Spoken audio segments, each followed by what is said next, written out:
falling demand due to the COVID-19 pandemic worldwide. Now, later on this afternoon, we'll get data from the American Petroleum Institute on weekly oil inventories ahead of official U.S. Energy Department data that comes out tomorrow morning. Analysts are still expecting a build in supplies for U.S. stockpiles. Melissa, back over to you. All right, thanks very much, Don Chu.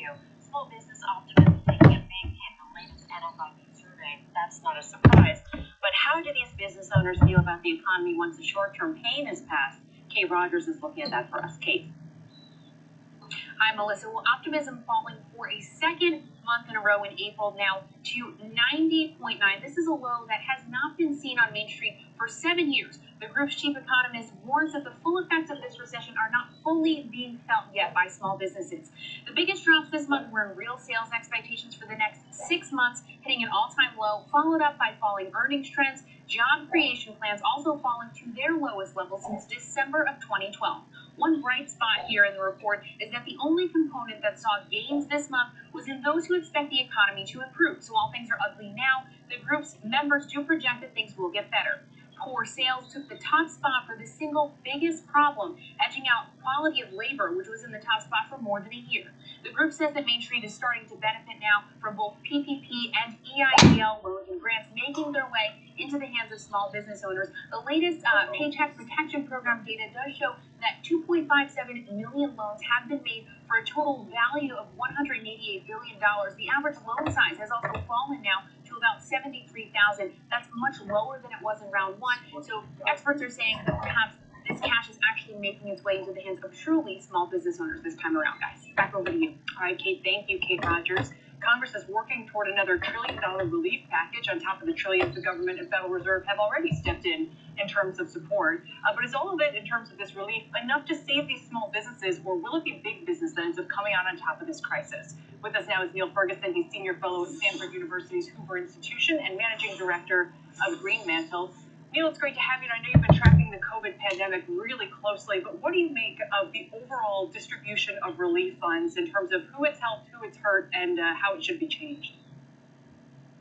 Well, it was never going to be perfect, and I think after the initial and probably inevitable stories of big businesses getting checks that were supposed to go to small and medium-sized businesses, things have improved. But let's keep this in perspective.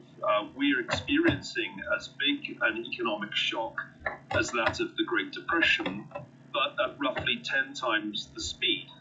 Unemployment has surged as it did in the period after 1929, but just much, much faster. And it's really quite hard, therefore, to expect anything other than distress among smaller and medium-sized businesses, because they're just so much more exposed to the supply and the demand shock. Remember, a big piece of the S&P 500 is big technology companies like Amazon and Microsoft, which are in fact relative beneficiaries of a pandemic, because the sort of tendency to virtualize the world has been accelerated too. But that's just not something that's happening for you if you're a small or medium-sized business. You are very, very much impacted by the combination of economic lockdowns and social distancing that have been necessitated by the pandemic. You know, it seems to me that there's a broad range of programs meant to help companies at all ranges.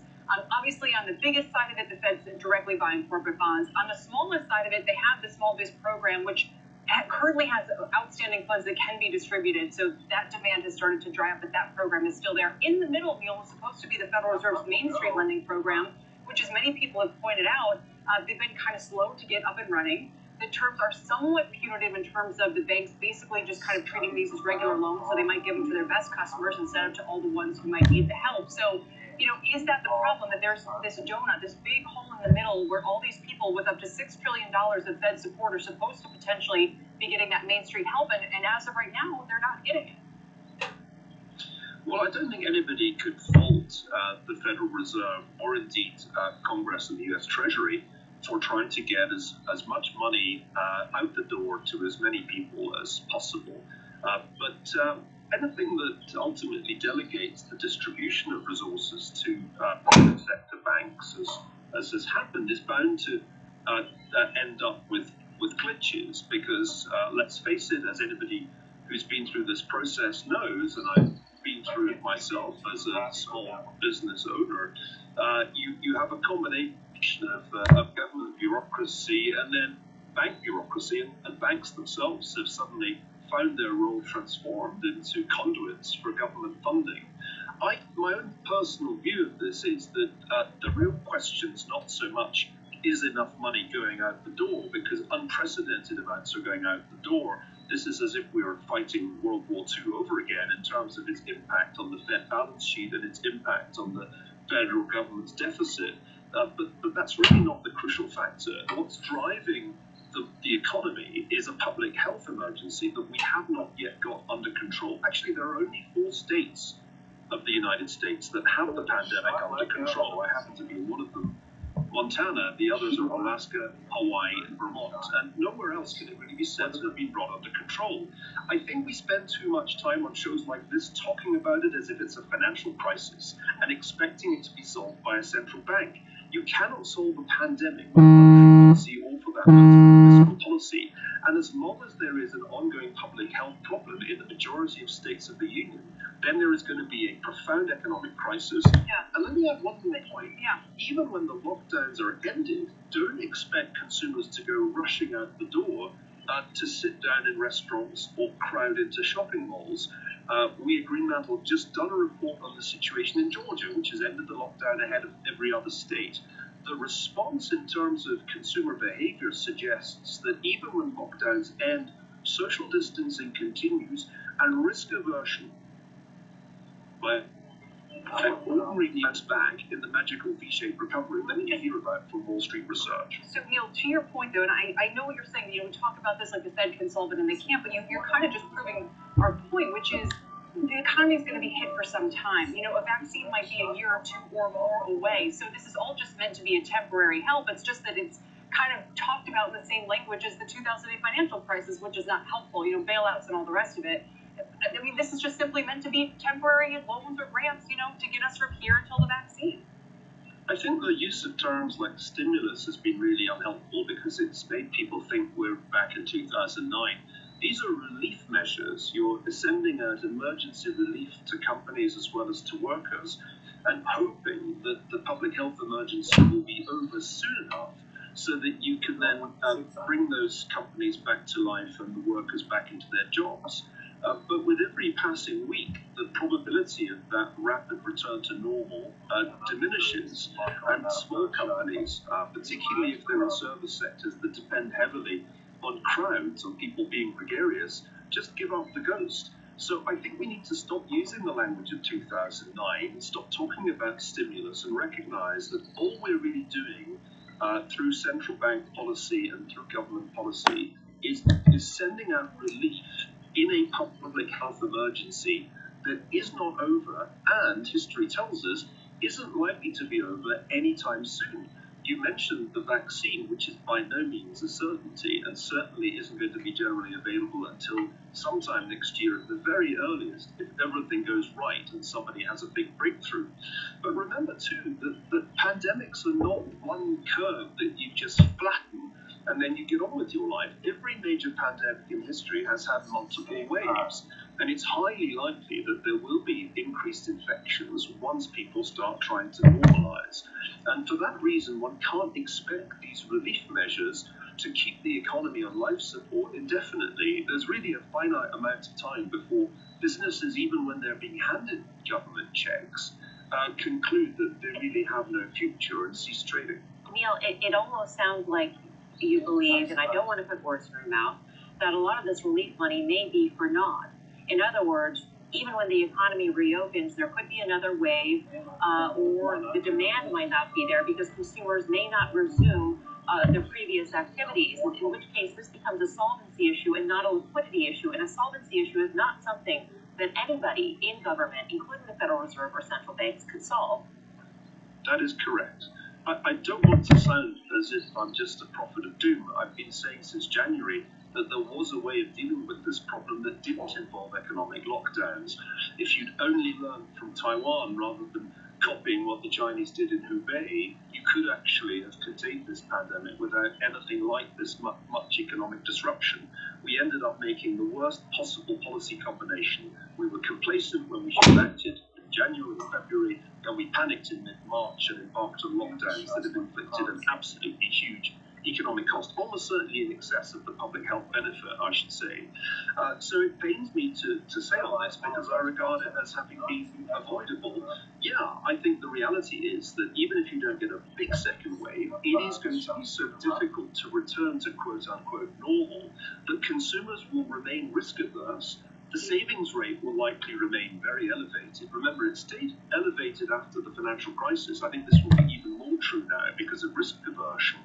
And therefore, for a great chunk of the economy, a whole bunch of sectors that, as I said, depend on people being willing to be in crowds. Right. That's not just air travel, it's also a whole bunch of retail, it's obviously restaurants, it's hospitality. All those sectors of the economy aren't going to get back to normal this year. And indeed, it's possible that they won't really get back to normal next year either, if it turns out to be harder to get a vaccine than the optimists are saying. Neil, it's always great to speak with you. Thank you so much for your time. I do hope you're wrong. I think we all hope you're wrong. Too. I don't like to be a pessimist, but on this occasion, I'm being a realist. Appreciate your analysis. Neil Ferguson. Up next, we'll talk to the CEO of Horizon Pharmaceuticals about running a drug company, in the age of coronavirus. Stay with us. If you're in debt to the IRS, there's good news. Optima Tax Relief can help you resolve your tax debt right from the safety of your own home. Optima's award-winning team works with you online and over the phone, so you don't have to leave the comfort of your home to put your tax problems to rest. Optima's A+ rated with the Better Business Bureau and standing by, ready to help you today. Call now for a free consultation. Call 800-613-8836. 800-613-8836. Optima Tax Relief. For details, visit OptimaTaxRelief.com. For all of our sakes, we need to avoid crowds any way we can. But what if you need to go to the post office or need postage for letters and packages? Stamps.com is here to help. Simply use your computer to print official U.S. postage 24/7 for any letter, package, or class of mail anywhere you want to send. Once your mail is ready, just leave it for your mail carrier, schedule a free package pickup, or drop it in a mailbox. No human contact required. Plus, find great discounts like 5 cents off every first-class stamp and up to 40% off USPS shipping rates. And now, Stamps.com also offers UPS services with discounted rates up to 62% and no residential surcharges. Right now, listeners get a special offer that includes a 4-week trial plus free postage and a digital scale without any long-term commitment. Just go to Stamps.com, click on the microphone at the top of the home page, and type in news. That's Stamps.com. Enter news. Stay safe, everybody. These are tough times, and if you're a business owner, right now every penny counts. At FinancePal, we specialize in secure cloud-based accounting, payroll, and tax services for small businesses and franchisees nationwide, all for one low, flat monthly fee. With FinancePal, you can cut the cost of hiring full-time accountants and buying expensive computers and software to run your business. FinancePal will assign you a dedicated accountant who handles everything, and you'll get expert tax planning to save you money and help you reach your financial goals. FinancePal can also help get your books in line for potential financing and loan options. Right now, businesses have problems. Just finding someone to help can be a challenge, but FinancePal can help get you through these tough times and stay the course afterwards. Get started today with a low monthly flat rate you can afford. For a free consultation, call FinancePal today. Call 800-409-9049. That's 800-409-9049. 800-409-9049. CNBC. This stock went up. How do we play it tomorrow? Fast, accurate, actionable, unbiased. That's our mission. That's the power of what we do. CNBC. First in business worldwide. Series XM112. Hey, let's jump in and buy some. And if you look at a 1-month chart, or actually, well, we started in March. Right around March 9th was the intraday all-time low.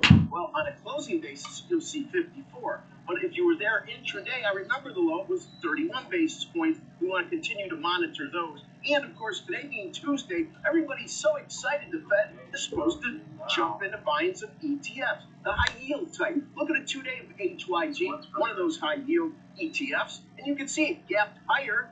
But it certainly looks like the high was established early, and maybe the Fed might not advertise if it bought it. But I'm not hearing any sense that they did, but we'll continue to monitor, of course. Melissa Lee, back to you. Rick Santelli, thank you. Coming up, Elon Musk battling the local government and opening Tesla's Fremont factory anyway. What California stands to lose if Musk follows through on threats to move his company. That is coming up with Power Lunch. Visionary. Revolutionary. Cultural icon. The legend of Prince carries on with the Prince Channel. From signature funk to slow jams to psychedelic rock. The Prince Channel, playing on SiriusXM Channel 30 for the month of May. I dare you to sit down on this one. Or at home on Amazon Alexa, Google Assistant, or however you stream in the house. When running a business, HR issues can kill you. Wrongful termination suits, minimum wage requirements, labor regulations, and HR managers' salaries are not cheap. They're $70,000 a year. I'm Alan Jones, founder and CEO of Bambi. I created Bambi specifically for small business. Get a dedicated HR manager, craft HR policy, and maintain your compliance, all for just $99 a month. Seriously, let's change HR from your biggest liability.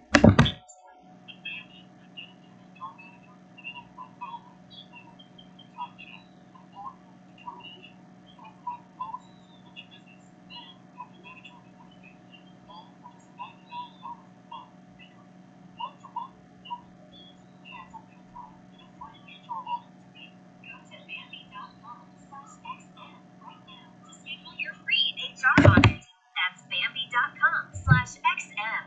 Spelled BAM to the VEE.com/XM. Have you been denied credit? Are you paying high interest rates because of a low credit score? Join the thousands of people who've relied on CreditRepair.com to help rebuild their credit score. I went to get my first car. I had to get a used car, high interest, and so I knew that things were done from there. For over 15 years, we've helped thousands with their search for solutions to credit issues. We communicate with you, your creditors, and the credit bureaus with a unique approach designed to remove items like late payments, collections, charge-offs, liens, bankruptcy, and foreclosures that are unfair or inaccurate. I've gone up 40 points already. There are many services offering to tell you your credit score and even monitor it for you. But what good is just knowing your credit score when what you really need is to fix it? Credit Repair members see a significant improvement in their credit scores month after month. Call now to get your no-obligation credit consultation, including your free credit score and free summary credit report. Don't delay. Call 800-281-0844. That's 800-281-0844. 800-281-0844. From the floor of the exchange. Stocks again hit historic highs today. Washington, D.C. The president hearing from a score of CEOs today. Silicon Valley. Some new technology to talk about. And across the globe, nobody covers business like CNBC SiriusXM 112. Now threatening to move his company out of California, which could save billions of dollars. In fact, Robert Frank is here to tally that up. Robert? Hey, Kelly. Well, if Elon Musk moved along with Tesla, it could save billions of dollars in personal income taxes. Here's why. California has the highest income tax rate in the country at 13.3% so far. That hasn't been really a big problem for him since he doesn't collect much of a salary. He hasn't sold any Tesla stock. Now he's starting to hit the targets on a massive new compensation program. And if he left Tesla and his tax residency, he would pay no state income tax. Last week, he hit the first target on that plan, giving him options worth nearly $800 million. He would owe California over $100 million if and when that is granted. Now, if he lived in Texas or Nevada, he would pay no income taxes. The numbers go up as Tesla hits those targets. In total, he could earn $55 billion over the life of this pay package, which means he would save $7 billion in taxes just by moving to Texas or Nevada. Now, he hasn't made public any plans to move, but remember, he just put all of his houses in California up for sale. Kelly, back to you. Just crazy. Right. I mean, these 100 Costco's is the size of that facility, so it would take him a long time to move that, to move himself, but like he said, it's his final straw. Robert, we appreciate it. Robert Frank. Melissa? Thank you. All right, CNBC's big healthcare conference, Healthy Returns, taking place today. We'll bring you the highlights next, and we'll talk with the CEO of Horizon Therapeutics about the challenges and opportunities in this industry right now. We'll be right back. Investors, NRIA is making accommodation to help with this time. Under the stimulus law, you can now borrow up to $100,000 without penalty from your 401k or IRA and invest. NRIA is extending a 10% monthly payoff from our real estate-backed Class A buildings fund. Maintain your 401k or IRA stocks for the market rebound and diversify with real estate and 10% cash flow. Call 201-210-2727. Offer to buy or sell any securities only made by our private placement memorandum. Past performance is no guarantee of future results. National is a realty development firm. Borrow from the fixed income bond portion of 401k IRA fund. See us at NRIA.net. These are tough times for everyone, so dealing with your timeshare may not be your biggest concern. But when this passes, do you still want a lifetime of payments, fees, and commitments for a timeshare you were misled into buying? Hi, I'm Chuck McDowell, CEO and founder of Wesley Financial Group. 10 years ago, I started the timeshare cancellation industry by exposing the ugly truth about timeshares and giving folks the straight facts. I've been fighting the timeshare giants ever since, so no one knows this industry better than me and my team. Today, we have over 200 employees and have saved our clients an average of $65,000 in lifetime payments. Imagine putting those timeshare dollars back in your pocket. Give my office a call today. I guarantee if we take you as a client, we will cancel your timeshare contract or you'll pay nothing. Call Wesley Financial now for your free information kit. 800-960-3377. That's 800-960-3377. 800-960-3377. Pros. Lowe's wants to help you keep working. That's why we're open for pro business hours 6 to 7 a.m. Monday through Saturday. You'll find the quantities you expect with dedicated pro associates and loaders to help you get what you need fast and load you up curbside. Now, more than ever, we know you need to win every single bid. You can count on Lowe's for special values on pro-trusted brands and savings when you buy in bulk. Save yourself a trip by shopping Lowe'sForPros.com. We can ship thousands of items to your doorstep or to the job site. Lowe's is open and pro-ready. Coronavirus market impact, medical outlook, global economic coverage. Special reports all day. Go to cnbc.com/coronavirus. Healthcare innovation and the path forward from this pandemic are front and center at CNBC's Healthy Returns Summit today. Earlier, we heard from Bristol Myers Squibb CEO Giovanni Caforio. Here's what he had to say about their current drug pipeline. I'm really proud of our people and everything we've accomplished since the acquisition. The performance of the business continues to be really strong across the board. On all value drivers for the acquisition, we are executing well. The pipeline is progressing. The approvals of new medicines in the first quarter are really a demonstration of the strong focus we have on the pipeline. If you missed today's event, you can watch it start to finish in a live rebroadcast online this Thursday at 1 p.m. Eastern Time. You can catch it over on CNBC's Facebook page, on YouTube, or on CNBC.com. Melissa. Kelly, speaking of healthy returns, check out shares of pharma company Horizon Therapeutics up more than 20% in the past week after reporting a blowout first quarter. While the company isn't part of the battle against COVID-19, strong demand for its thyroid eye disease drug led Horizon to raise its full-year guidance at a time when many companies are withdrawing their outlooks altogether. For more on how the company is navigating an industry dominated by COVID-19 right now, let's welcome in Horizon Therapeutics Chairman and CEO Tim Walberg. Tim, great to have you with us. Great to be on again, Melissa. Thank you. Specifically for the drug that treats TED, thyroid eye disease, Tepezza, you've raised your peak sales guidance to more than $200 million, and that's from just $30 to $40 million. That implies they have really good visibility into what will happen when it even comes to resuming healthcare activity. What are you seeing that makes you this confident? We have the benefit of the medicine getting approved 2 months early on January 21st, and that gave us 2 months to get out, educate physicians, educate patients. And if you look at these patients, they had 6% of them can potentially go blind, 50 to 70% of them have double vision, as well as pain and severe disfigurement.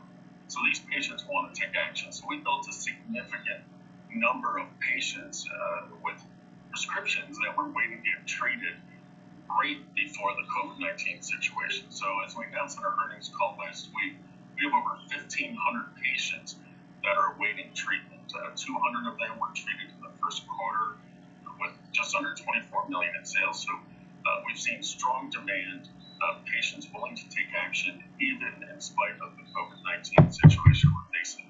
So as I understand what you're saying, Tim, are you saying that hospitals, even in cities and areas that are really dealing with the impact of COVID, that these patients are still able to get new prescriptions that are written now as opposed to just still the ones that had the prescription in place prior to the pandemic? Sure, we are seeing new prescriptions come in every day. The benefit here is these patients are not being infused in the hospitals. We've been able to create a network of about 700 infusion centers, of which in the first quarter, 150 of these infusion centers that are they infuse cancer medicines, they are outside of the hospital setting. So we're able to work with our patient services team and point patients to the right infusion center to ensure they get their treatment. So we haven't been impacted by the situation facing hospitals regarding COVID-19. So you're optimistic about the patient uptake when it comes to Tepezza, but also you indicated that you're optimistic, or it sounded like it was promising for your chronic gout treatment, Krystexxa, as well, with your backlog of patients. Is there conservatism built into these forecasts in that once activity resumes, healthcare activity in full, that there could actually be upside to the number of patients you're expecting in that backlog and wanting to take these drugs? Well, first of all, with Krystexxa, we had a great first quarter, $93.3 million, up 78% year over year, on track for a great start. What we've seen there is patients are generally hesitant, new patients, to go to a rheumatologist's office. We've seen rheumatology visits and schedule about 70% on to the 9. So our existing patients take essentially continue to get their infusions. We haven't seen much drop off there, but we have seen it's a slowing down of new patients going to rheumatologist's offices and being able to get infused with Krystexxa. So we're building a database of about 1,500 patients. We expect that as healthcare activities begin to resume back to normal, we'll be able to start converting that database into patients that can get the benefits of Krystexxa. Relative to conservatism, I think with Tepezza, if we're able to get back into more normal activity here in the third quarter, I think we can certainly drive significant upside. Right. What we did say is that without COVID-19, we would have been raising guidance substantially bigger than we did. Tim, thanks so much for joining us. We appreciate it. My pleasure. Thanks. Over to see you, Horizon Therapeutics. Melissa, I have my eye on Grubhub today. What a story that one's been. Stock is still up about 35%, even after it was halted earlier. They denied, or they didn't comment on any of the reports earlier about a possible tie-up with Uber. Yeah, that's definitely one to watch. We're talking about that tonight on Fast Money at 5. Yeah. Looking forward to it. And great to be with you, Kelly, once again. You too. Thank you, everybody, for watching. Our breaking news coverage continues with the closing bell. Closing bell as well. Welcome to the show, by the way. I'm Wilfred Frost with Sarah Eisen. Stocks have fallen through the session. The S&P now down more than 0.5% with 59 minutes left in the trading session. Let's have a look at what's driving the action. Continued fears over reopening the country, highlighted by Dr. Fauci's warning that moving too fast could hurt the economic recovery. New data showing consumer prices plunging, raising investor concerns about deflation during a global recession. And in just the last few hours, reports of new hawkish moves against China from a group of GOP senators, while in the House, Democrats have unveiled a new $3 trillion relief bill. Ahead on today's show, we will hear from Melinda Gates about how her organization is approaching testing, treatments, and vaccines, and which countries she says are doing the best right now handling the pandemic. Plus, the interim president of New York's MTA joins us to discuss the path forward for mass transit and whether people will ever feel comfortable riding in a crowded subway car again, the biggest transit system in the country. Let's focus in on the big stories we're watching with 1 hour left of trading. Kayla Tausche has the latest on a new $3 trillion relief bill proposal. Mike Santoli diving into the Federal Reserve's corporate bond purchase plan, which officially kicked off today. Kayla, let's start with you and Washington's relief. Sarah, we are waiting to hear from House Speaker Nancy Pelosi to discuss what they are calling the HEROES Act, this second wave of multi-trillion-dollar stimulus that now Democrats say is needed to jumpstart the American economy. Pelosi has urged her conference to think big, even as many fiscally minded Democrats have raised concerns privately about the price tag. In this $3 trillion package that Democrats unveiled today, It includes $1 trillion for state and local governments. It renews those direct stimulus payments to Americans. It provides $200 billion in hazard pay for essential workers, $175 billion to reimburse hospitals and provide testing for COVID patients. And it also includes $75 billion in assistance for homeowners as they try to make those payments. Of course, there is much, much more in this 1,800-plus page piece of legislation, where the summary is more than 90 pages. To be sure, Republicans are not sold on this, and it will not pass the Senate. Senate Majority Leader Mitch McConnell today said that they are still in wait-and-see mode, that they don't feel urgency to act on any sort of stimulus because they want to see where the White House stands, and they want to see previous stimulus packages get used up first before they move forward on this. An administration official to me called this a hummingbird package, which is to say it's not going to do much but make a bunch of noise, although I am hearing from the White House that it could inject a little bit of momentum into some of these talks across the aisle as they try to figure out what is next needed for the economy. At the same time, Kayla, and on the Senate side of things, reports that GOP senators are looking at introducing a bill which could have sanctions against China inside. What do you know about that?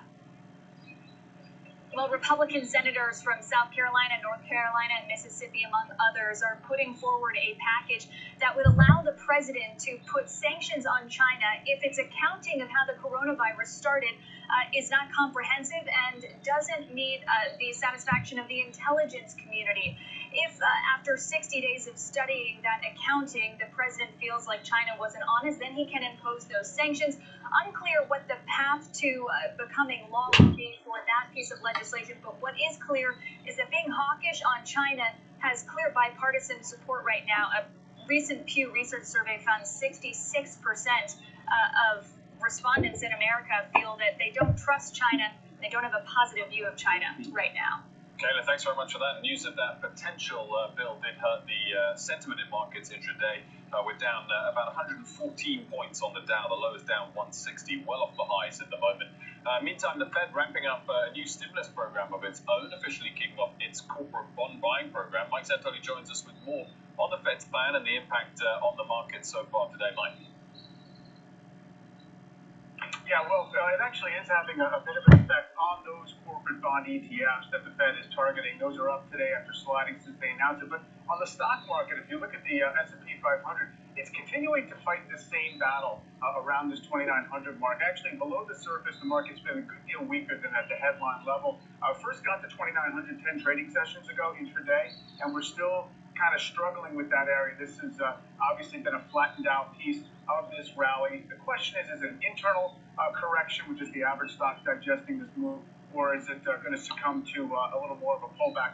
Obviously have to see right there, but it doesn't look like it's gathering up too much energy right now today. Take a look, though, at the dynamics in corporate debt spreads since the Fed has announced these programs. So March 23rd is when it said, in a general way, would be buyers of corporate debt. You see, that's when corporate debt spreads, both high yield debt and then within high yield, double B rated, and then triple B rated, which is just above junk grade in investment grade. Came down sharply since then, and then April 9th is when the Fed elaborated and said that it would buy ETFs, broadly speaking, in both these areas. And you see that spreads have certainly responded, although it's gone sideways for a while right now and remain at elevated levels. This is the push-pull. The Fed's certainly giving confidence to the market. It's backstopping this area of the capital markets, but it's not necessarily able to take those spreads down to a level that would obviously say that this economic storm is about to pass. Mike, stick with us. We're going to continue the discussion. Part of the Fed's bond purchases will focus on ETFs, as you just mentioned. And we're going to discuss all of this with Sarah Boone-Raskin and Peter Boockvar, who both join us now. Peter, I'll start with you because I know you're not the biggest supporter of this action by the Fed, and we just saw Mike's chart there. Do you think the announcement of their intention to do this will significantly outweigh the impact of the actions themselves, or could there still be some improvement in credit outlook to come? No, I think you make a great point. It's more of the signaling. Because I actually don't think that the Fed is going to want to buy too many investment-grade bonds. Certainly, I don't think they want to buy really much of any of the high-yield space. But I think that they feel like they need to do this, but I don't think they want to get in so deep, similar to the BOJ or the ECB. But the question is, what are they trying to address here? And one of the major problems in March was liquidity, or the lack thereof. Well, I argue that a lot of that was, post-Volcker rule, where big investment banks would have stepped in and would have been intermediaries to buyers and sellers. That entire market disappeared, and that's why you had these vacuums in markets that the Fed claims now they're trying to address. Or on the other hand, are they just trying to buy time for companies by allowing them to extend maturities until we get to the other side of an economic recovery? Set up your birdie. Sarah Bloom Raskin, how would you answer that? What is the Fed trying to do here? Well, what the Fed should be focused on, of course, is a full economic inclusive recovery. And to the extent it is using its tools, it wants to make sure that its tools are focused right where they need to be, which is on the real economy. So ideally, the Fed is looking through markets to the effect of these corporate debt purchases on employment, on essentially the ability of firms to hold on to employees. That should be really ultimately what the Fed should be caring about. That's its tool mandate. That's what it needs to focus on. Sarah, if we were to see a second wave and with it the need for a second lockdown or any other big unexpected secondary negative economic shock, do you think negative rates are a possibility? Well, the president certainly has been pushing for negative interest rates for quite a while. But if you look at the panoply of tools that the Fed has used, it has put out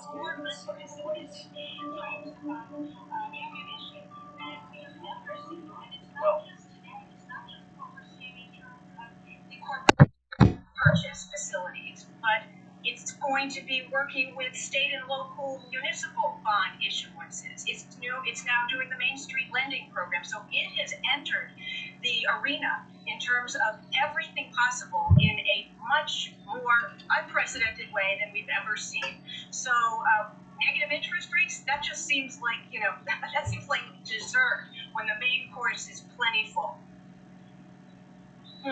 Mike, as far as the corporate bond purchases, talk about what you've seen. I mean, you showed the impact on the overall market, but companies like Carnival Cruise Line, United, Boeing, that were largely shut out for the credit market until the Fed started signaling that it was coming out, able to raise debt. How do you view how successful this has been, given what some of these companies have been able to do? It's absolutely successful in maintaining the new issuance market for corporate debt. If you want to look at Ford Motor Company, the Fed was very explicit, I think, in saying that they're willing to buy so-called fallen angels, which means they're rated junk now, but they were relatively recently rated investment grade. Ford counts in that category, and I think that's very relevant because I think the Fed is trying to work against this possibility. At the time, it seemed like a pretty stark possibility in March that big companies like that might be closed out of the refinancing market, would have to therefore curtail operations. That spills into jobs, and that becomes much more of a systemic economic issue, not just about bailing out parts of the financial market.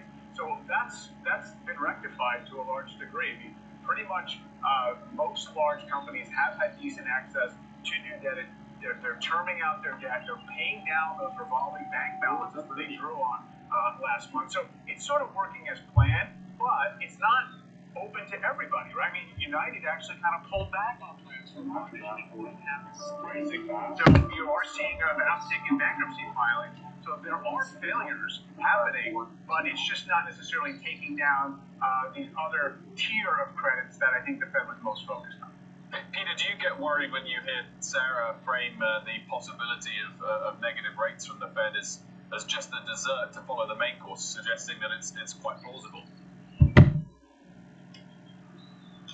Yeah, I view negative interest rates as poison in the financial system.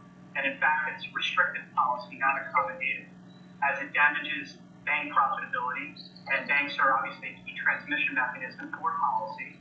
We just have to look at the experience of the ECB and the BOJ and see, other than lowering the yields on sovereign bonds, it's had this really damaging impact on the entire financial system. I read in the Wall Street Journal yesterday that life insurers are pulling back on issuing life settlement policies for life insurance policies because they can't get enough yield with the proceeds in the bond market.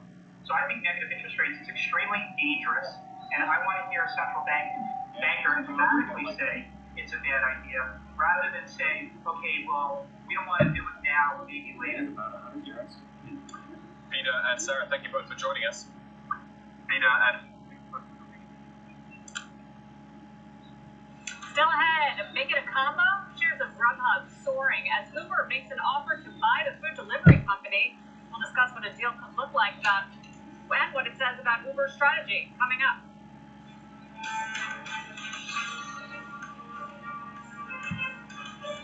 Whenever you're on Jeff Lewis Live, always add allegedly. Allegedly. Yes. Jeff Lewis Live. On Radio Andy, never know what's going to come out of his mouth.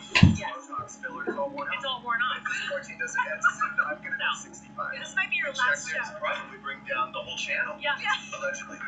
Jeff Lewis Live. Weekdays at 12 p.m. East, 9 a.m. West. Thank you for being honest on Jeff Lewis Live. Only on Radio Andy. Sirius XM 102. And streaming on the SiriusXM app. The final season of inventory is happening now at Copperleaf. Experience the finest in traditional Western living and get your gorgeous 1 to 3 plus acre mountain home site priced from only $79.9. Plus, for a limited time, pay no closing costs. This spectacular mountain paradise offers pristine Rocky Mountain views, private access to the historic Shoshone River for incredible blue ribbon trout fishing, a prime location next to the entrance of Yellowstone National Park, and modern amenities, including central water and sewer, underground electric, and more. During your private Copperleaf tour, you can choose to drive your own vehicle or take advantage of our safe and sanitary tour option. Call 866-935-2632 and ask how to take a live video tour of your beautiful 1 to 3 plus acre mountainside home site priced from only $79.9 at Copperleaf. Don't wait. Call 866-935-2632 to take a live video tour of Copperleaf or visit liveyellowstone.com. At Fidelity, we understand priorities can change, so when you partner with a dedicated advisor from Fidelity Wealth Management, they will help you develop a personalized wealth strategy, one that can be flexible enough to evolve as your needs change. Plus, they can offer investing strategies designed to reduce the impact of taxes, all while making sure you understand what you're paying and why. Learn more at fidelity.com/wealth. Investment minimums apply. Fidelity Brokerage Services, LLC. Jim Cramer here. There's always a bull market somewhere, and I promise to help you find and demand money. Weekday, 6 p.m. Eastern on CBC. Sirius XM 112. We are you! Visit tryfarmers.com to see your dog's personalized meal. Hi, I'm Aro. I created Gavi because most people overpay on car insurance. Gavi is a free tool that saves you money by finding the best deal. Gavi users save more than $800 per year on average. Go to Gavi.com and stop overpaying for car insurance. We are KiwiCo, and we deliver hands-on STEM projects designed to inspire young innovators. Kids of all ages can explore science, engineering, art, and more. Get 30% off. Visit trykiwico.com. Must be 18 or older to log on. The Bill and Melinda Gates Foundation has committed more than $250 million in the fight against coronavirus. Yesterday, I spoke with co-chair Melinda Gates about the race for a vaccine and whether green shoots from pharma companies could speed up the timeline. Sitting up now on 14. Yes, we may get one of those candidates if we're lucky by the end of the year, but then it has to be produced, and you're talking millions and then billions of doses. We have never, as a globe, made a vaccine of this type before, nor of this scale before, ever. So this is not a quick nor swift process. Gates recently said she would grade the Trump administration response as a D-. And coming up in just a bit, find out which countries she said deserve an A, Wilfred, for their handling of coronavirus in the next hour. We look forward to that interview immensely, Sarah. National Institute of Allergy and Infectious Diseases Director Dr. Anthony Fauci warning Congress about the risks of reopening the economy without proper coronavirus precautions in place. Elon Moy has the highlights of his testimony. Elon. Here about 2:30. Well, Wilfred, Fauci really hammered home that states need to consider both the trajectory of their cases as well as the capacity of their healthcare system as they decide the right time to reopen. And he said that if states move too early, they could risk some deadly consequences. If that occurs, there is a real risk that you will trigger an outbreak that you might not be able to control, which in fact, paradoxically, will set you back, not only leading to some suffering and death that could be avoided, but could even set you back on the road to trying to get economic recovery, because it would almost turn the clock back. Now, during the hearing, two Republican senators, Mitt Romney and Lisa Murkowski, expressed concern about the current levels of both testing and contact tracing. Meanwhile, Fauci said that he believes the number of COVID-related deaths has been underestimated, especially in hotspots like New York, though he didn't say by how much. And then finally, guys, Fauci did seem to try to clear the air about his standing at the White House. He said that he gives the president advice, as so many people do, but that his relationship with President Trump has never been confrontational. Back over to you. All right, Elon, thank you. Elon Moy. Let's bring in Dr. Craig Spencer. He's fighting on the front lines of the disease as the Director of Global Health Emergency Medicine at New York Presbyterian Columbia University Medical Center. So nice to see you again, Dr. Spencer. Thanks for joining us. You've been with us throughout this crisis, where several weeks ago it was really dire straits in your ER. What's it like now? How's it different? Thankfully, it is quite different. We're still seeing COVID patients. We're still seeing people coming in that are very sick. But right now, what we're also seeing is we're seeing people start to reemerge. The first time that I had a shift where I saw more non-COVID patients than COVID patients in the last 2 months was just a few days ago. I had a shift 2 days ago where I had a mix of patients with COVID, a lot of anxiety, concern about the future. So our patient numbers thankfully are down, especially when compared to a couple weeks ago. But what we're starting to see now is a lot of the complications from people who stayed at home, were afraid to come to the emergency department, or having complications of COVID itself.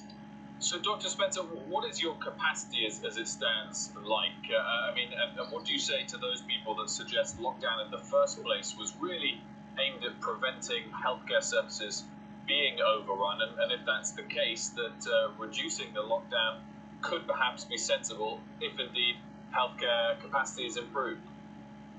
I think this was a failure of communication, in that the first part of what we were trying to say, staying at home is important because it decreases the spread of the virus, wasn't translated as well, was translated better than the second part, which was stay home as well during this time so that we have time to ramp up testing, to do the other bread and butter public health that needs to be done so that we can safely reopen when it's time. We did the first part to flatten the curve. A lot of people stayed home to stop the transmission and the virus spread. The problem is that right now, as soon as we reopen, we don't have what we need to be able to do what needs to be done well, the good bread and butter, public health, testing, contact tracing, isolating, the things that we need to do, not just now in the coming weeks, but in the coming months and maybe coming years, to make sure we don't continue to have constant interruptions from this virus. One of the back and forths today in the Fauci testimony came with Senator Rand Paul about reopening schools in the fall, and Dr. Fauci warned about the kids in this country and this newfound disease that they're coming into ERs for, and I'm wondering if you're seeing any of this with Kawasaki-like conditions related to COVID-19. Yeah, the hospital system that I'm working at has seen a good number of these cases in the past couple of days and the past couple of weeks. These are concerning because, again, up until this point, we thought children, thankfully, weren't really too impacted by this virus. And we know that this is still a rare complication. It's only happening in a very small percentage, we presume. But again, like with a lot in coronavirus, we just don't exactly know. We don't know the risk factors, the predisposing factors that cause some kids to get this and some kids not. We're treating it like we treat Kawasaki-like illnesses, and thankfully so far there's been good response. But again, there's still a lot more research that needs to be done on this and everything around COVID, because frankly there's more that we don't know about this than we do. So overall, Dr. Spencer, what is your level of optimism of effective treatments that might mean, even if there is a second wave, it won't matter too much? Right now, I think people are getting frustrated. They want something. It's now been months. We need a vaccine. We need treatments. People want to get back outside and get back to a normal life. The frank reality is that right now we do not have a magic bullet. We don't even have any treatments that we know will decrease mortality. Some suggestion in the past couple of days with a new combination, maybe remdesivir will help, maybe it will make that big of an impact. We just don't know. We're putting a lot of stake in the fact that in the next couple of months we'll have something that will decrease mortality, decrease hospitalizations, and other great treatments. But again, the reality is that's not true. I think this is also true with vaccines. We have people talking about going back to school in the fall, or maybe by the end of this year we'll have a vaccine. Yeah, maybe that's true. There are multiple right now that are under development, that are in clinical trials. But as you've heard, getting a vaccine that works is only the first part. There are so many other parts that come after that, making sure there's enough vials, making sure we're able to get it to the right people. We don't know how effective it's going to be. What if it's only 60 to 65% effective? What if you need 2 doses? Who do we prioritize first? Healthcare workers and the elderly? There's still a lot of questions and a lot of hurdles that really need to be overcome before we have treatments and vaccines that are actually going to make a significant impact on the shape of this outbreak. What about you and your team, Dr. Spencer? You've been battling this for now more than 2 months. What has that time allowed you to figure out about how you treat people? In other words, the use of ventilators, the use of specific treatments or techniques, or how quickly you move them into certain places. And do you feel that that time and experience leads you to be more effective in fighting this disease? And we could see, because of that preparation, a lower mortality rate going forward. Absolutely. So compared to what everyone knew here in New York City, or really in any place that's treating coronavirus patients, compared to what we know now, it's drastically different. We have been trying to put fewer people on ventilators when possible because we knew the mortality was really, really high. We've been trying different positions like proning, so turning patients over on their front because we think that this helps with their lung respiratory physiology. We've certainly learned a lot. But again, we know that it's only a small number, or a small percentage of people that get infected with this virus that get really, really sick. If we have treatment, if we have any other way to prevent this percentage of people from getting sick, that's really the only way that we're going to be able to decrease mortality. This is what we need to be focusing on still, not just reopening, but making sure we're reopening safely, making sure we decrease the spread of this virus. Because again, if we do this wrong, as Dr. Fauci said, it may be that in a couple weeks or in a couple of months, we're in a worse spot and we've actually regressed because we didn't do this in the right way. Dr. Spencer, thank you very much for joining us. Thanks for having me on. Hope to see you again soon. We have 35 minutes left of the session. We just touched session lows moments ago.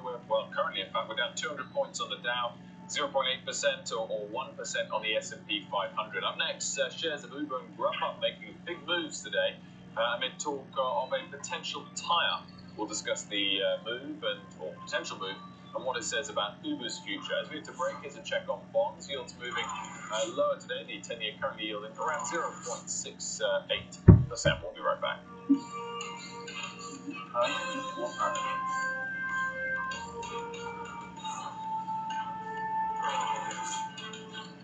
A payroll and HR company needs to be prepared for whatever is going to happen. You could say that over 70 years of experience helping businesses all over the world run smoothly is good preparation. But for ADP, that's not enough.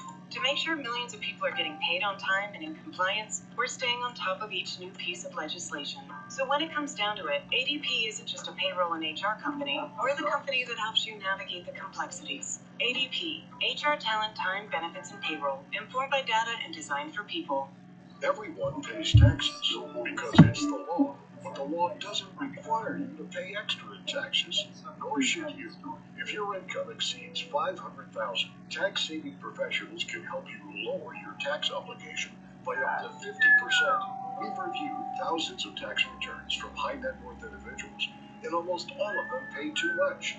By applying a powerful combination of proven legal tax deductions and strategies developed by our team of tax professionals, including CPAs and enrolled agents, we can help you keep more of what you've earned. We're experts. We know it works, and we guarantee results. If you're ready to keep more and pay less in taxes, please call pound 250 on your mobile phone and say, "Pay my fair share." That's pound 250 and say, "Pay my fair share." Call today. and put tax-saving professionals to work lowering your tax bill. Liberty Mutual Insurance Company helps you customize your square foot bedroom. My neck isn't so much stiff as it's completely stuck. With Liberty Mutual, get customized home insurance so you only pay for what you need. Uh-oh, I'm seeing color splotches. Liberty, Liberty, Liberty, Liberty. Only pay for what you need at libertymutual.com. Insight and what matters for business and investors. Down up triple digits on this report. Squawk Box, weekdays 6 a.m. Eastern, CNBC, Sirius XM 112. The volume has taken a big hit during the pandemic, and now Uber may be looking to double down on its food delivery business with a major acquisition. Deirdre Bosa has that story for us. Hi, Dee. Hey, Wilf, that's right. Sources telling CNBC today that Uber has made a takeover offer for Grubhub. One source saying that 2.15 Uber shares per Grubhub share has been discussed. Now, statements from both companies neither denying nor confirming the move. Grubhub said that consolidation could make sense. Uber said that it's constantly looking at ways to provide more value. So shares surging on that speculation that a deal will be done. Now, consolidation, as you know, has long been seen as inevitable in the food delivery space as costs are large and the battle is very fierce. A Uber-Grubhub merger would essentially catapult Uber into the #1 market position for food delivery here in the U.S. And of course, it comes, guys, as its ride-sharing business has fallen off a cliff.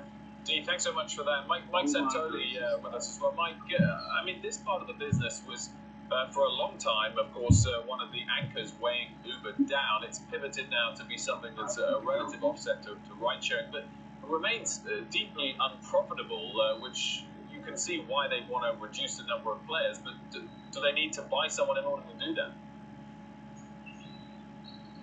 Well, I think it's very instructive that not only did Grubhub shares rally on these reports, but so did Uber shares. So the idea is it's a terrible business as it sits right now with all these multiple players with DoorDash burning capital all over the place, and it's seen as something where consolidation is, as Deirdre said, inevitable. And if you're going to be the one to initiate the consolidation, perhaps you can capture a better chunk of the economics. So I don't think it necessarily is going to be some kind of magic cure for the long-term investment case for Uber necessarily. It's still going to hinge on ride-sharing coming back. But if you're going to be in this business, you probably want to be in it in a bigger way. And I also think it's very interesting. And Grubhub has talked itself about how there's uneconomic players in this business and people are just throwing too much money at it, or at least they were. So they've been pretty open about the idea that they probably need to fit into it a different way. And also, of course, that's attracted short sellers. It remains a popular short. Grubhub is about 20% of the shares outstanding have been sold short. It has been a bad performer up until recently, as we all know. Jim Chanos, the short seller, said it was his favorite short a while back and has been vocal about really what he sees as the fundamental kind of impossibility of this becoming a thriving business. We'll have to see. Yeah, not a good day for the short sellers, to be sure. Deirdre, what can you tell us about the business model? It never quite makes sense. Who makes money? Because it's always so expensive for customers to use these Uber Eats, Grubhubs. You talk to the restaurants, they complain about the deal they're getting. And you talk to the companies like Grubhub and Uber, and they also complain about the deal they're getting. So who's actually making money? No one's really making money here, and that's why it's so deeply unprofitable still. And it's interesting to note that ride-sharing is actually becoming more profitable on an adjusted EBITDA basis, whereas you look at Uber's latest quarter, Q1, and Uber Eats lost more than $300 million in terms of adjusted EBITDA. I think another really interesting question for this story is what happens to regulatory scrutiny. You mentioned it, Sarah. Restaurants are trying to get better deals. If there's now two big players in this market, if it becomes DoorDash versus an Uber, because Uber takes over Grubhub, what are the regulators going to think of this? Are the restaurants more likely to get a better or a worse deal? And this has become such a hot topic amid the pandemic, right? They've had to reduce that take rate. And I think that that's going to become ever more essential if you have less players in this market. Dee, thanks so much for that. Uber and Grubhub moving higher today. Time for a coronavirus update with Sue Herrera. Hi, Sue. Hello, Will. Good afternoon, everyone. Here's what's happening at this hour. New York's Governor Andrew Cuomo issuing a bit of a warning. He says the state is looking at about 100 cases.